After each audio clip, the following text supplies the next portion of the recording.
Hello, welcome back to Up the Villa. This is our match preview for Aston Villa v Brighton on Monday. Is it Monday? I don't even know what day it is today. But yes, I think it's 7:45 kickoff, maybe something like that. It's this sort of Christmas period. You never know what sort of day it is, do you? But anyway, Justin, how are you? All right, mate. Not too bad. Not too bad. Yeah, so I mean, a really difficult Boxing Day game. I mean, it's one of them games where you're down to 10 men and you're just sitting there thinking, well, this attack's going to go in or this attack's going to go in. And you get sort of like stuck in no man's land while you're watching it, really. But, a lot's been said about, Duran and did he mean it? Didn't he mean it? And, a lot of the pundits and managers were saying it was harsh, etc. And I think we kind of got to just like move on from that Newcastle game because, even though we've lost 5 away games in a row, some of them have been pretty difficult away games to go to. Liverpool, Newcastle, Chelsea, Spurs. So, some of them are difficult and we'll probably touch on it when we next play Everton as well. But I think fully focused now needs to be on the Brighton game and getting the victory there and continuing our good home form now that's massively improved. But I do just want to touch on one little aspect of what happened the other day, and it's the PGMOL, and it's their inconsistencies slash frustrations as a Villa fan. Now, I think Emery and the players need to have sort of like full focus on doing stuff on the pitch and not allowing the on-field decisions to take impact. But if you look at our last 2 away games, especially, you've got the Morgan Rogers penalty, you've got the Duran sending off, you've got the Joelinton elbow on Morgan Rogers.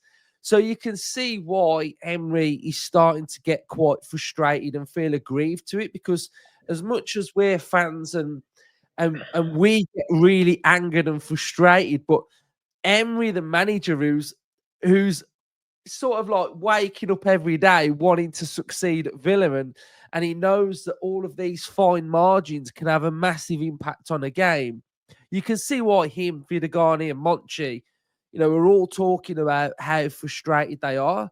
And I think the big thing for me last night when I was looking at social media, and we were starting to see that Vidagani had dropped his tweet saying, he got a 3-game ban.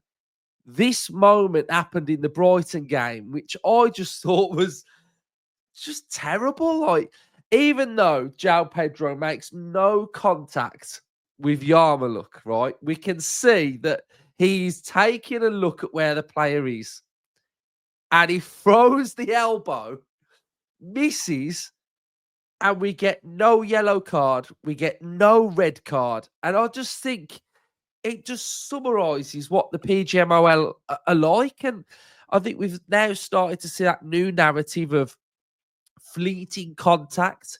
We've got VAR that really don't want to step in on on-field decisions and sort of go against what the ref has done. If the ref makes a call, we're now starting to see very limited VAR interference.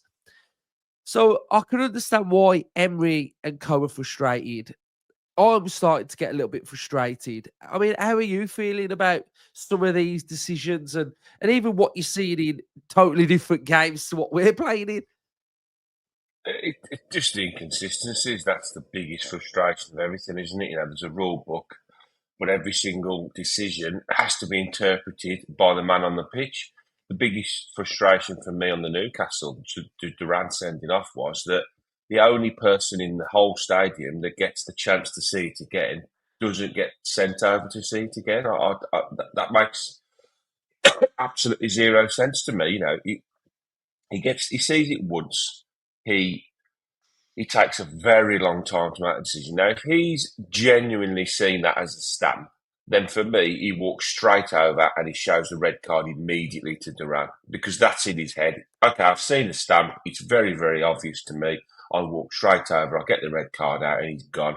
The fact he took so long to give him the red card, I can only think that he was influenced by all of the Newcastle players basically flooding around him, and B, that maybe he'd had something in his ear to say, ooh, ooh, ooh, because they're constantly in conversation, aren't they? So I think personally, VAR should have said to him, look, he fell over, he was stumbling, go and have a look at it again. And if you come away from that screen and you are still absolutely insistent that you think it was a red, then that's the referee's interpretation of that. Now I'd say the majority of people have come down on the side of that it wasn't a red card, but there is enough people to say that they felt it was a red card. Or a lot of them, you have to discount the biasness of hardcore Newcastle and hardcore Villa. I like to think that I see a decision and I say it as I see it. Had I seen Duran properly stamp with a stamping motion, I would be sitting here now going, what an absolute idiot. He gets what he deserves. He's a hothead, blah, blah, blah, blah. For me, I think it was just unlucky, and I think the commentators, although that it wouldn't have influenced the ref, were absolutely over the top, saying that he went for his head. I mean, you've just got to, I don't know what they're watching. So, yeah, for me, that was a frustration. Send the ref over to the screen again. And then after you've had a couple of minutes to calm down, you're having a chat with your colleagues who have sent you over. So if they can't send somebody over to the screen for what is a tricky decision, what is the point of having screens? And that's the biggest takeaway for me from this.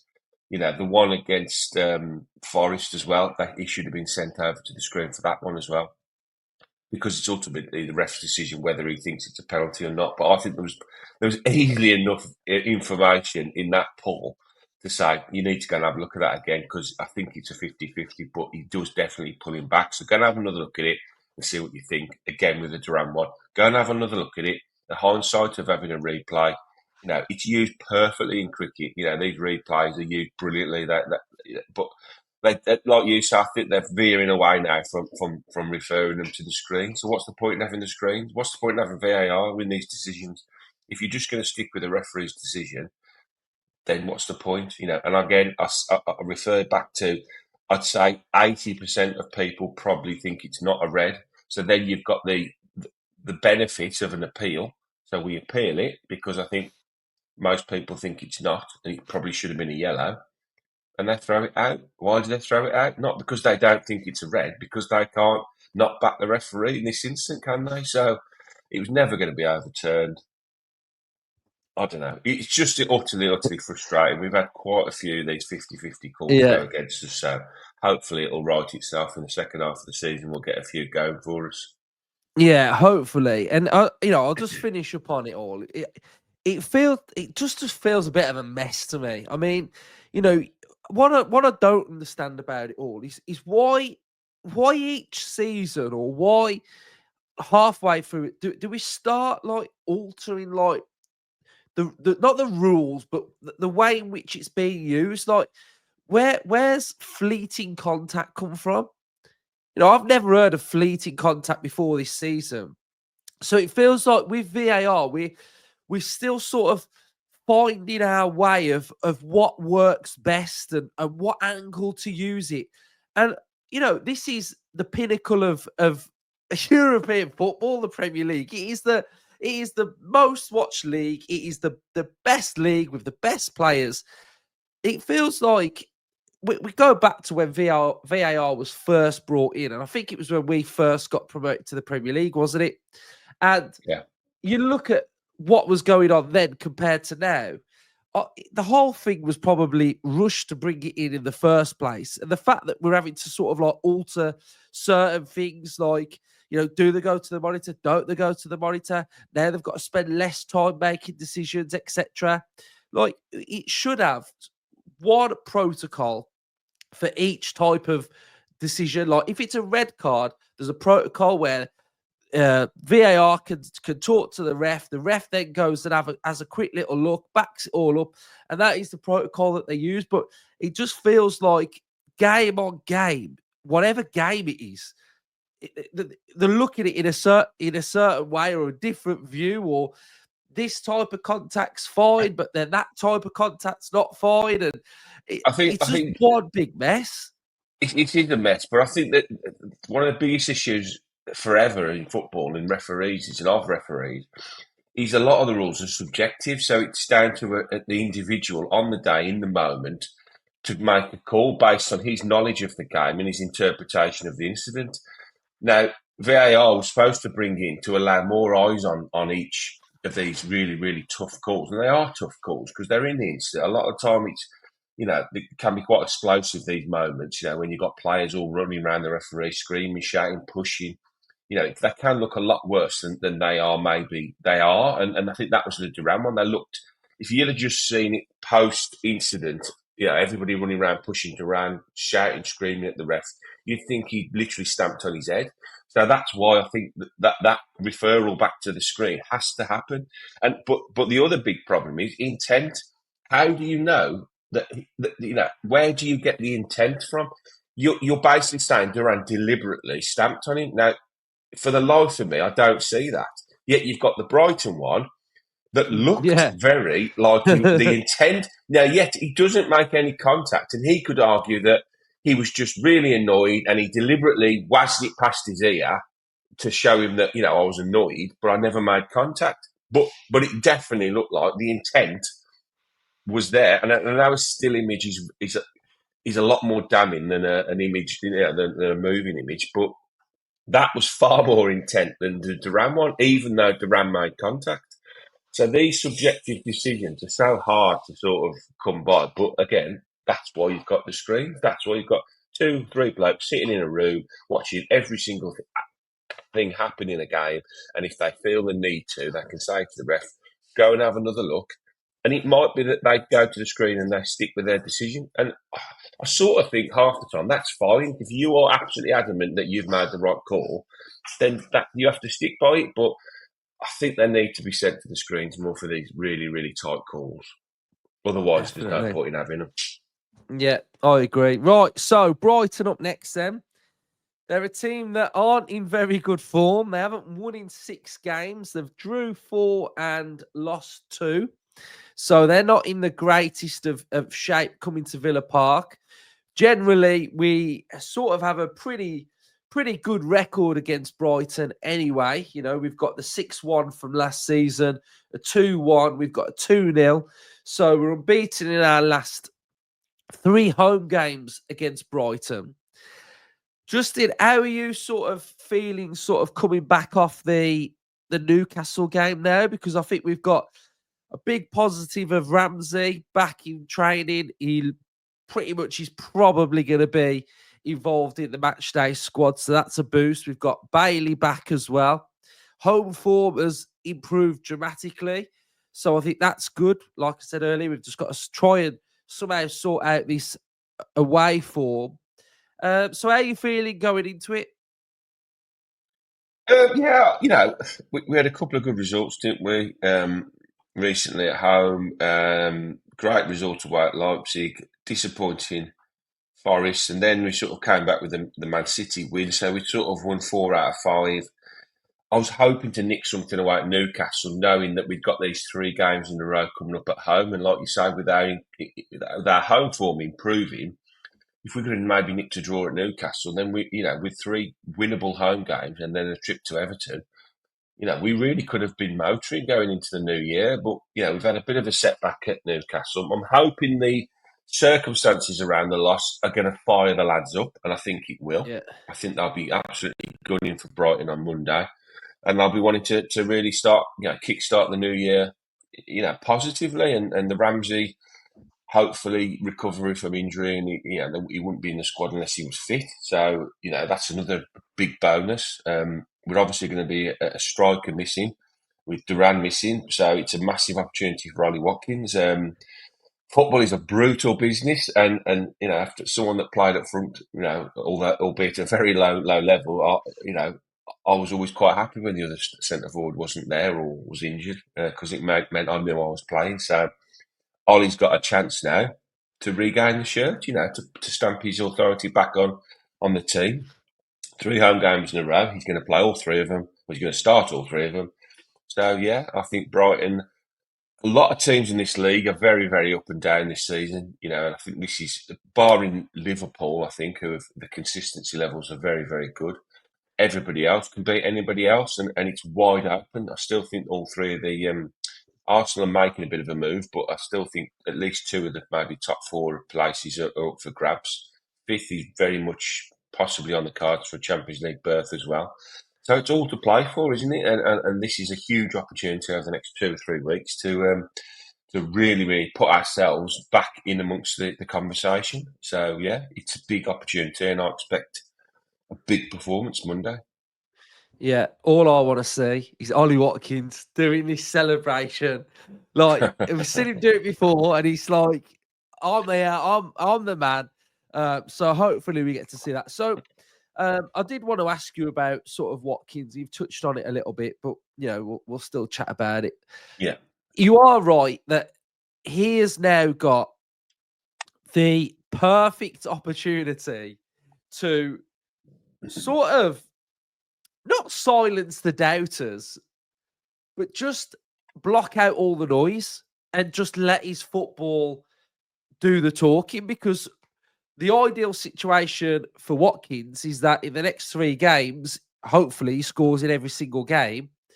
And then the decision to bring Duran back is a really difficult one because you've got Watkins banging form, but you've got Duran who's been pretty much in form all season. So I just hope that he could take the opportunity. I think the fact that the next 3 are at home, Watkins does play pretty well at home anyway. He's got a really good record at Villa Park.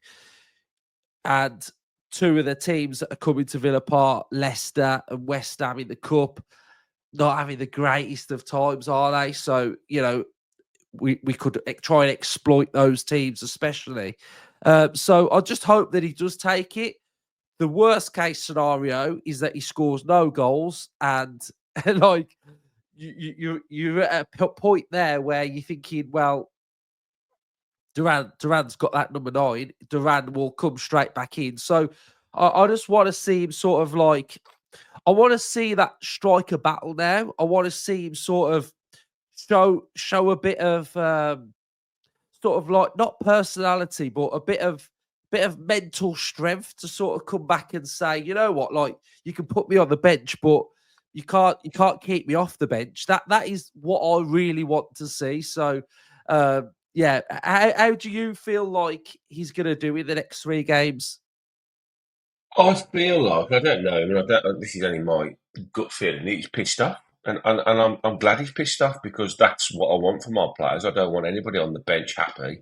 So I think he's been sitting there last 2 or 3 games, watching Duran do his thing, scoring goals, thinking, well, I can do that. I can score them goals, and backing himself, which he's done. You don't get to where he's got to in his career without backing your ability. So yeah, I think he's sitting there rubbing his hands, knowing he's full well he starts on Monday night, thinking, right, okay, I'm going to show all you lot what I'm worth, why and how I got to England, how I scored important goals in big tournaments for England. And I've got 3 home games. I'm going to score 3, 4 or 5 goals. I'm going to lead the line.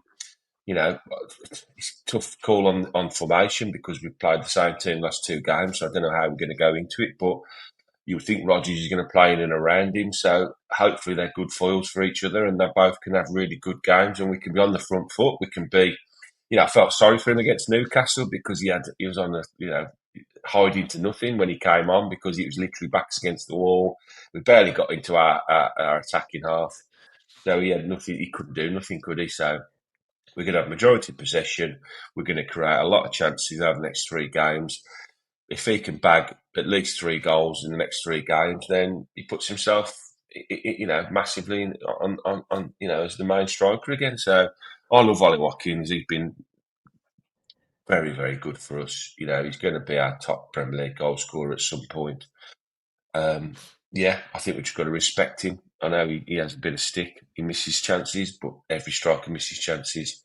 And I'm just very, very pleased currently that we've got a player like Duran suspended for 3 games, but we can call on a very, very, very good Premier League striker to lead the line for us.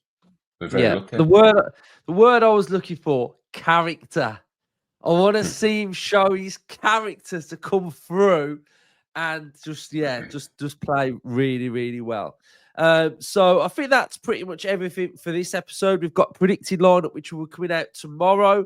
We'll take a look at Brighton tactically and Aston Villa, and we'll predict the Villa lineup as well. But score prediction then, Justin, for Villa v Brighton. I'm going to go for a 2-1 Villa win. I'll go for a backlash after what happened. 4-0 Villa. Oh, love it. Right. Thanks, everyone, for watching. Make sure you are subscribing. Up the Villa. Up the